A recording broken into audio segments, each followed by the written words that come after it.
Bonjour à tous. Une très belle perspective pour finir la semaine dans le coup de main pour l'emploi. L'emploi, ce sont aussi des acteurs et des professionnels. Et paradoxalement, cordonniers les plus mal chaussés qui offrent les perspectives d'accueil à des gens venant d'horizons très très différents. Nous accueillons pour rentrer dans ce dispositif-là de recrutement d'acteurs de l'emploi, Angélique Guyon, responsable de secteur chez Synergie, et notamment dans la région de Bourgogne-Franche-Comté. Angélique Guyon, bonjour. Bonjour. Alors, quels sont vos recrutements internes? Quel type de profil vous envisagez? Eh bien, aujourd'hui, donc, je recrute notamment sur les départements de la Nièvre et de l'Yonne, Mhm, sur des profils de responsables d'agence et également chargés de recrutement. mhm. Donc, on renforce sur certaines agences, on est amené à renforcer les équipes et puis on a aussi du turnover, donc des départs Mhm. et des départs aussi en retraite. Donc, il faut qu'on remplace notre personnel. Alors, on est bien d'accord qu'il n'y a pas de diplôme pour chargé de recrutement, donc ce sont des gens qui peuvent venir de plusieurs horizons différents? Exactement, ce sont des personnes qui aiment la polyvalence. Nous travaillons souvent en urgence. Et puis des personnes qui ont une certaine maîtrise de l'outil informatique, mais comme vous l'avez dit, en termes de formation, en fait, on a tout un programme d'intégration, et donc c'est nous qui formons nos collaborateurs. Est-ce que le rentrer en tant que chargé de recrutement peut laisser envisager des perspectives? Est-ce que c'est un métier qui est évolutif?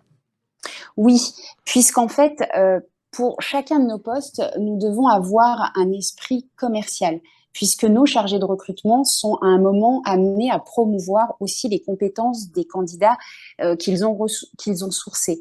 Donc, toute personne qui aura un esprit commercial peut très bien à un moment évoluer sur un poste de consultant commercial et pourquoi pas après évoluer sur un poste de responsable d'agence. Alors Ça, oui. oui, pour revenir à l'origine et du recrutement, est-ce que vous acceptez de recruter des gens qui, par exemple, auraient une compétence particulière sur un secteur? Je pense, par exemple, à la logistique, l'agroalimentaire, j'en sais rien, mais n'auraient jamais fait de recrutement, mais pour le coup, sauraient évaluer les compétences techniques et autres qui seraient nécessaires à tel et tel métier sur lesquels vous avez des délégations d'intérimaires? Oui, tout à fait.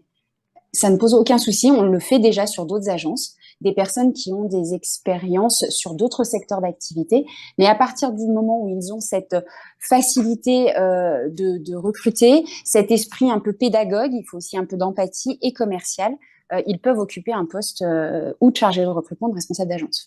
Alors, parfois, l'intérim a une mauvaise image de trop commercial, et cetera. Là où en réalité, quand on échange avec des professionnels, on a quand même l'impression qu'il y a une vocation sociale. Est-ce que vous confirmez cette perspective, cet environnement social? Alors, je vais pas peut-être être très objectif. Moi, ça fait 25 ans que je suis dans l'intérim. Mmh. J'adore mon métier. Eh oui. J'ai commencé comme commerciale dans la Nièvre Mmh. pour être responsable d'agence et aujourd'hui être responsable secteur Bourgogne-Franche-Comté. Donc, c'est un métier qui est polyvalent, qui nous permet de rencontrer des tas de gens et c'est une vraie enfin, une possibilité d'évoluer professionnellement et puis c'est très enrichissant. Bah, écoutez, félicitations pour ce beau parcours et surtout ne l'interrompez pas, continuez-le. Merci.